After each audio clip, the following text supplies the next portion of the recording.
what were the intentional transformations that you have done during this phase, with PanzerGlass from being utilitarian to now lifestyle?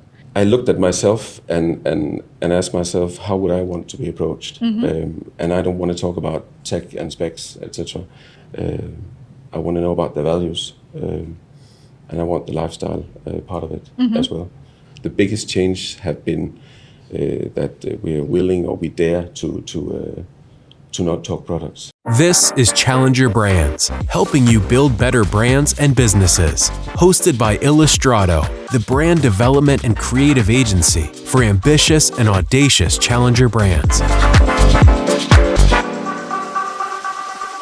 Hi there, everybody. Welcome to Challenger Brands, where we talk about brand development, marketing, sales, entrepreneurship, and everything else to help you grow better brands and businesses.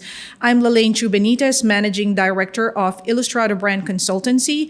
And in each episode, we will talk with industry professionals as well as entrepreneurs so we can get actionable insights on how to improve your business. Thank you for tuning in with us. In this episode, we will talk about building a global brand. The world has become smaller and smaller with technology, and with fewer barriers to entry, locally grown brands are eyeing geographical expansion and becoming a global brand in the future. So today, we will be talking to Michael Broend, who is the Vice President for Global Marketing at PanzerGlass, and see how they built PanzerGlass as a global brand that it is today. PanzerGlass is a global leader for smartphone screen protectors as well as for other mobile devices. And PanzerGlass's products are sold in over 70 countries around the world. They also have 14 offices around the world. Michael, thank you so much, VP of Global Marketing for PanzerGlass. Thank you for gracing us with your presence today, Michael. You're welcome. Super. I'm very excited about what you've been doing in PanzerGlass, making such a big difference in the sector of smartphone accessories. But I think before we go to that, Michael, maybe you can give us a little bit of a background and how you got into PanzerGlass and, how PanzerGlass became a global brand to really reckon with. Yeah, so I have a background in advertising. I worked at an agency for 13 years, joined PanzerGlass 6 years ago. It was a warm-up. That summer, my grandmother died, and I decided that I needed change in my life, and I really wanted to move away from the agency setup where you work with different brands all the time. You get a brief, then you hand over, then it's up to someone else to execute. I wanted to sit on the other side of the table, driving the process all the way to the execution. That was my motivation behind that move. So now you hold the entire process, right? Being in the driver's seat, which gives you, I guess, more fulfillment as a marketing and a creative person, right?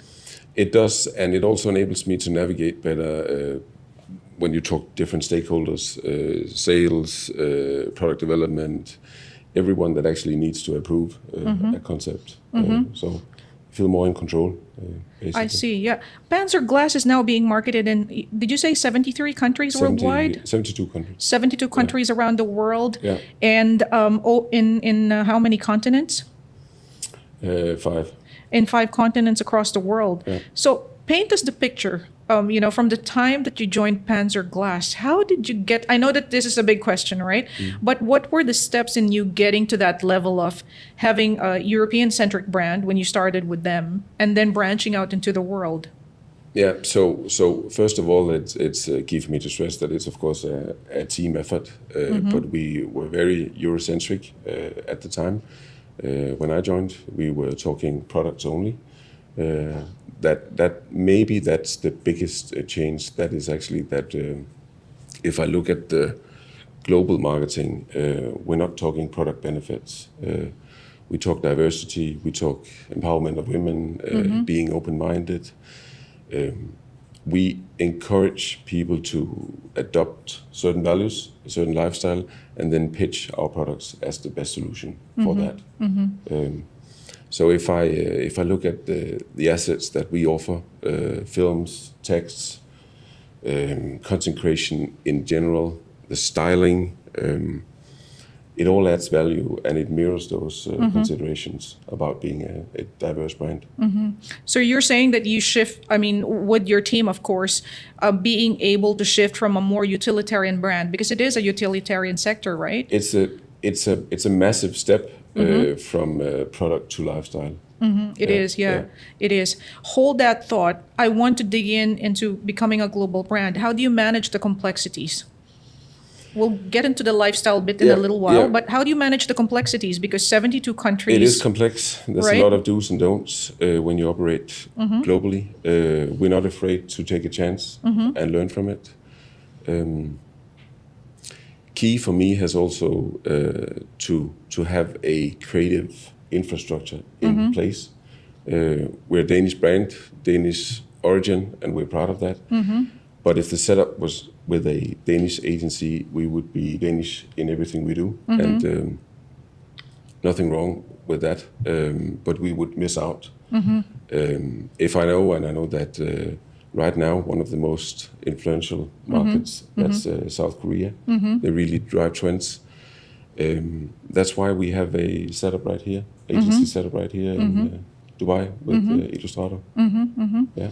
So it's being able to translate, like you said, it would have been easier to have like a Danish agency, right? But you might be missing out on the rest of the world. So I think it would be a bigger challenge to create a global brand, to create a global voice that would resonate with different cultures, but also cross-cultural marketing, building a global brand. That's some of the things I love. So. How do you make sure, for example, that the campaign that you produce on a regular basis is understood by the people in Denmark and in the European markets, and then in the US, and then we go to Southeast Asia, we go to Japan, and then you've got Australia there on the side. How do we, how do we make sure that you bridge all these, audience profiles? How do you translate all of that? We invest a lot in insights. We invest resources in understanding the dynamics of consumer behavior, changes in consumer behavior, and we use these learnings not only in product development but in our marketing as well. That's one thing, and then you also need to be bold, to dare to put it out there, get the feedback. So I feel like one of the strongest aspects that PanzerGlass has, especially from being very closely related to this brand in the last couple of years, is that the image is so solid everywhere you go in the world. So there's one singular global image. And that really makes sure that whatever communication you've got is very consistent across the board. So is this something that you would advise to other marketing people, that a solid, singular brand image and communication is necessary? Because I think other brands don't do that. Like for them, you will see one specific campaign that only talks to the Japanese and another one that talks only to Europe. What do you think? Should it be global and centralized? How would you manage? I think you need confidence in your global voice, your global tone of voice. That's key for me. You need to have an extremely good sense of when you're on brand, when the aesthetics are spot on. But would you run local campaigns in tandem with that? So you've got, in essence, your global on top, and then you would be running tactical campaigns on the ground as well?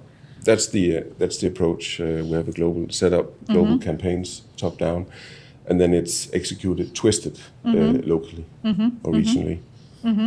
What about platforms? We are in the age of social media platforms, and this is a necessary component of the business.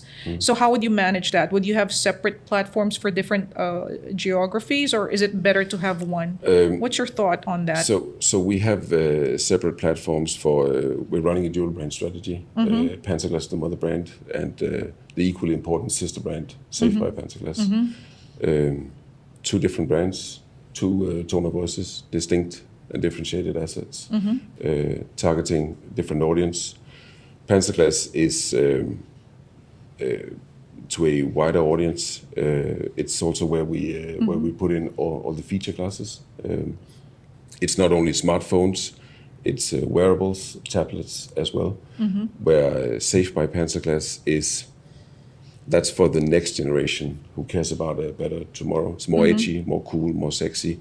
We also gave birth to that as part of the process of me joining PanzerGlass. Did that answer your question? I think so, yeah. I like that you mentioned now the sexy and the cool, because that's my next question, right?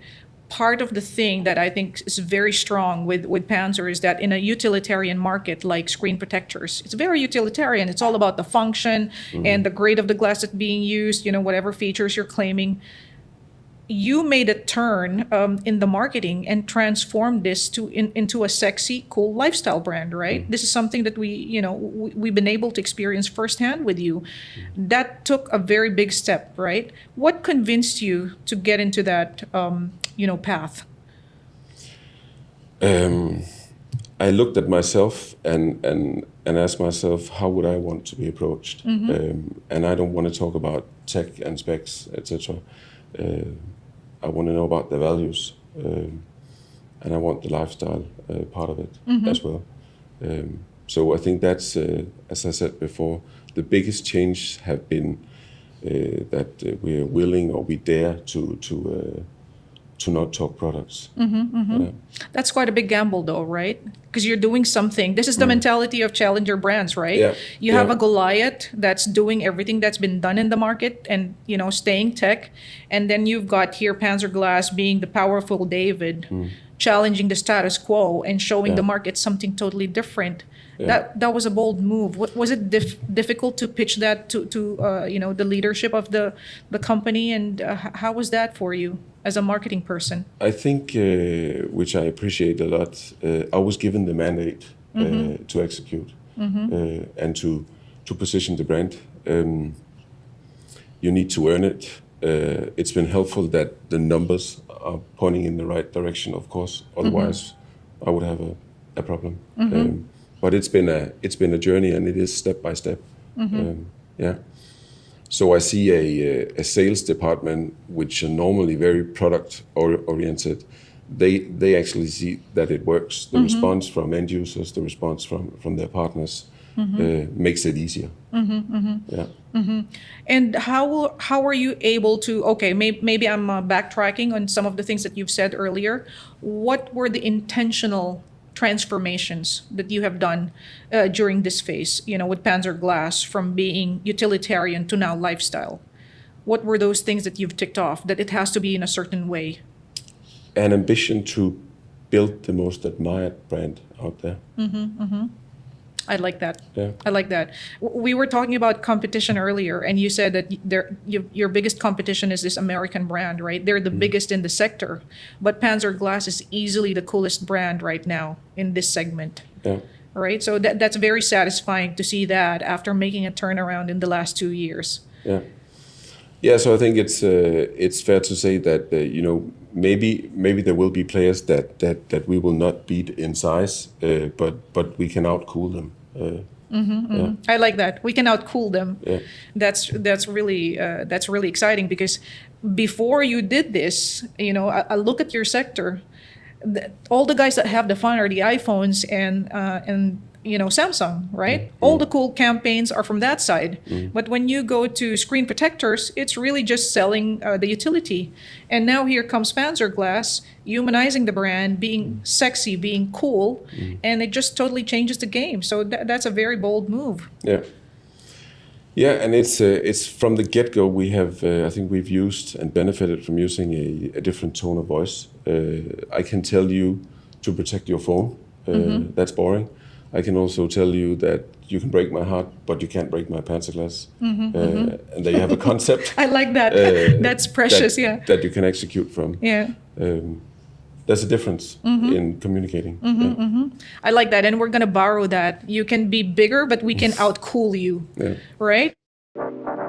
This is Challenger Brands. Please subscribe to our channel and share our content. Follow us on our agency's social media pages, Illustrado.co, on LinkedIn, Instagram, and Facebook, or subscribe to our newsletter via our website, www.illustrado.co. Thank you to our sponsors for today's episode. Rove Hotels. Rove Hotels are a jumping-off point for city explorers, simply designed for the young and young at heart.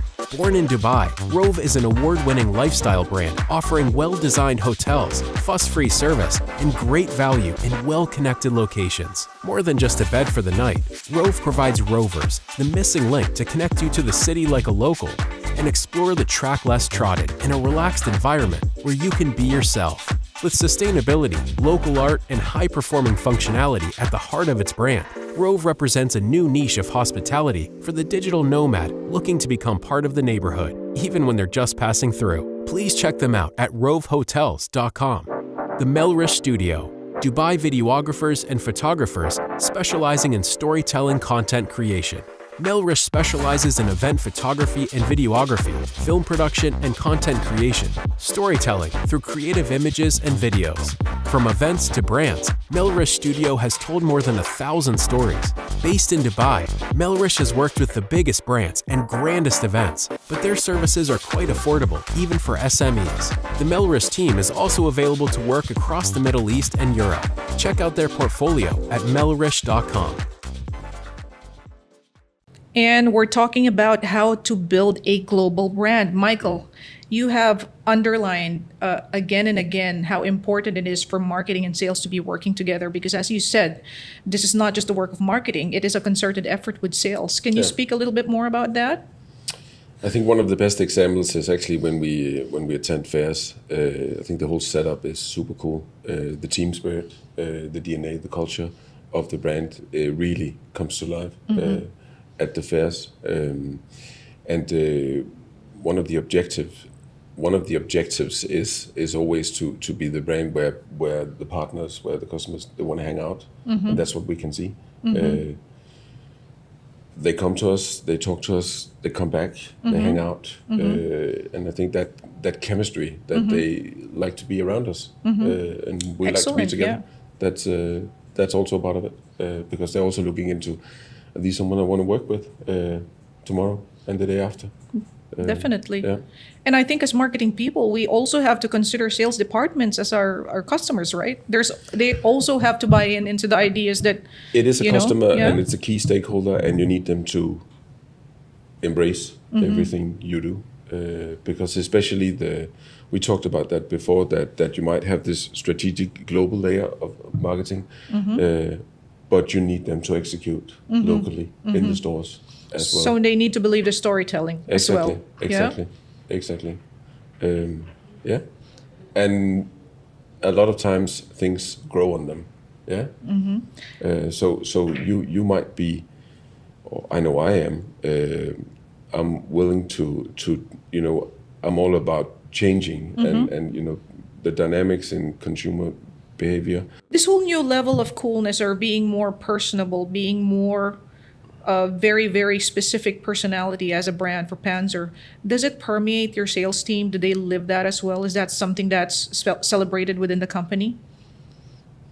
Sales team is very different. We have some of the sales guys that are amazing performers in hammering, explaining about the products, getting the crowd, whether it's at a fair or in a store, etc.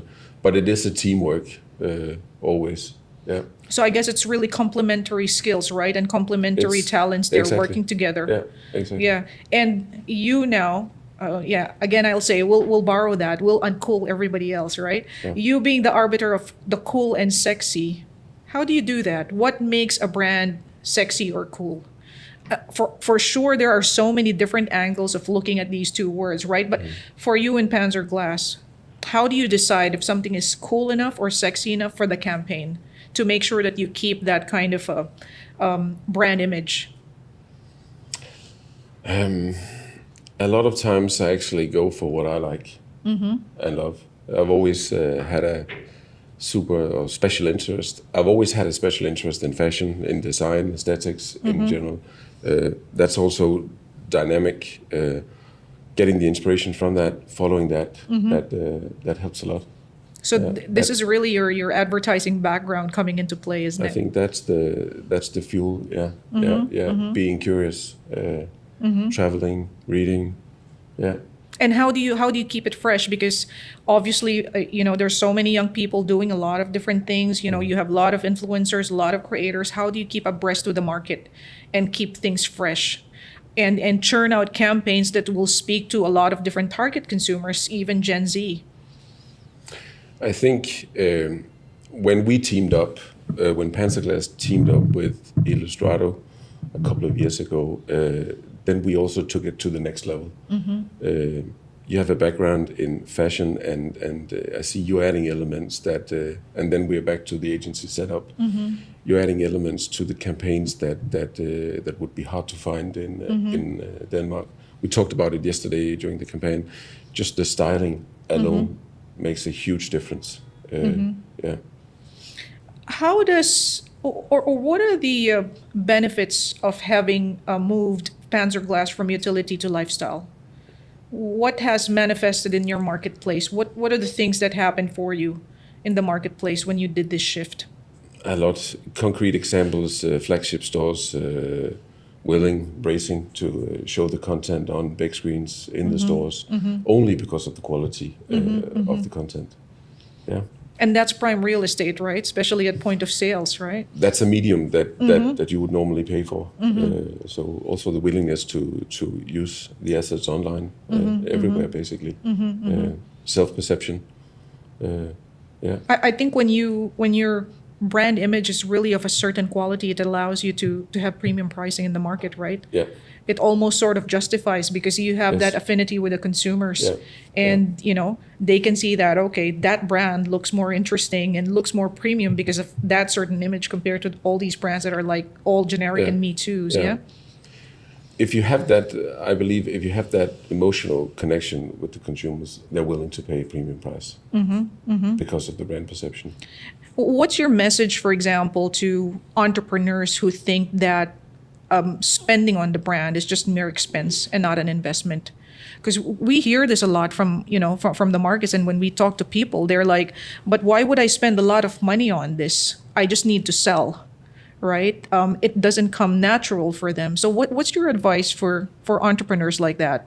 I think it's key. I think the brand building is key to stay relevant to consumers, not being copied, not being out-competed in terms of prices.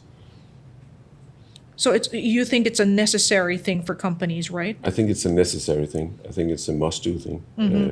It's a must-do thing. If you were an entrepreneur and you're setting up your own business, would branding be an early priority, or is it something that you would do when you're just successful? Because we get that a lot too. They will say that, okay, I'm not going to spend my brand on branding right now. Let me sell first, and then maybe a couple of years down the road, I can consider branding rather. What do you think? I think it's key to invest early on. I think it's key to invest in the brand early on because that's the differentiator. I think the connection to the consumer is the really differentiator, and it starts with brand building. Yeah. It gains you the credibility, I guess. It gains you the image. It allows you to price differently. Yeah. And to foster a certain kind of affinity with your target consumers. It does. And if you look at the market right now, where you have inflation, energy crisis, disposable income going down, you see that private label is getting more and more popular. So that's why it's key to be a brand. Yeah, I mean we're in the brand. We're in the age where you've got these mega brands that people are, just look at iPhone. All these iPhone fans, whatever iPhone churns out, they will buy it, right? So to be in that sphere even, or to be at least on the way, to aspire for a brand like that, you really have to establish who you are in the market. Yeah, so another trend, this is just something else. Another trend, we see that, speaking of Apple, I think it's around 25%, they upgrade their phone each year. But overall, and in general, people keep their phones longer. It's actually an additional year now. So there's an interest in protecting your phone. We see a younger segment that trade in their phones. They sell. Yeah, this is a very good market. Yeah. Refurbished phones online, etc. So they have an interest in keeping the value of the phone, just like trading in your car. Get a good price for it, and then you can upgrade. So that's a sustainability factor as well. And I think, right. Yeah. That's my next question. How important is sustainability to the PanzerGlass brand? It's super important. spoke about the phones before. We have a bold commitment to sustainability. We've done a lot of research on it. We started looking at the packaging as an example, and identified places where we could remove single-use plastic. We looked at the elements inside the installation process. If it didn't add value, then kill it. We're looking at sustainability from a more holistic approach now, supply chain, logistics, etc. It's not only our partners that want transparency; it's also the end users. Yeah. So what you're telling me here is that if I can, thresh it out into two things, it's because of your values, right? Sustainability is important, but it also makes good business sense. It makes good business sense, and it's especially in Europe. It's a criteria from the partners, from the buyers. So it's super, super important, right? And it's not like sustainability is a key differentiator because everybody's in it now. We just launched a new product called Matrix, made of recycled plastic, post-consumer plastic.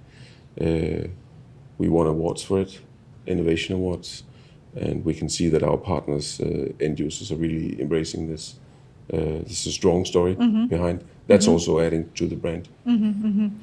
Like we said, a lot of companies are into sustainability right now, but a lot of companies are also greenwashing. They have sustainability as like a catch-all phrase to make them look like they're with the rest of the world. But if you're a company that wants to get into the sustainability space, or if you want to have a really authentic sustainability practice within your brand, what would be the advice? Are there any specific pointers that you might want to share? Ask legal. That's what we do. We have our own legal department, and they double check everything. There's a lot of cases about greenwashing, etc. And we don't want to end up in a situation where we've run a campaign that's where we're saying something that's not true. And would you encourage other companies to investigate if sustainability can also work for them financially, as it has for PanzerGlass? Is that something that you would recommend? For me, sustainability is also about, or the approach that we have is also about building trust. So that's why I love the Matrix product, because that's taking our own medicine, walking the talk. It is made of recycled plastic. Super. What's next in PanzerGlass? What are we expecting in the near future? If there's anything that you can share with us. So we will roll out new product lines. Look even more into sustainable solutions. We got some really exciting stuff coming up in the next couple of months. Super. We're looking forward to that. All right. Now, if we can just, condense whatever we've been talking about so that there's like some actionable points for owners of brands out there, what will be like the things to consider if they're aspiring to become global someday? I think everything you do, from films, text, visuals in general, needs to humanize the brand and give you a strong voice that differentiates you. You need to invest in insights. You need to invest resources in understanding the dynamics of consumer behavior. You need to invest in content. You need to have a strong storyline that differentiates you. And you need to be bold. Super. So really, it's all about taking risks, right? And understanding what's out there so that you can come up with that brand that will appeal to everybody. It's all about taking risks and learning from it. So, Michael, for all the people who are watching and listening to this right now, especially the entrepreneurs and the brand custodians, what's your final advice? To be the most admired brand out there, you need to outcool everyone. Okay, so that's our word for today, outcool everyone. So thank you very much, Michael. Love that advice. So for all of you out there, the word is to outcool everybody. And I hope today's session was really helpful for you. I hope that you can apply all these points in your business. And thank you so much for being with us today. Thank you. Thank you. Please subscribe to our channel and share our content. For more actionable insights on brand and business building, follow us on our agency's social media pages or subscribe to our newsletter via our website, www.illustrado.co.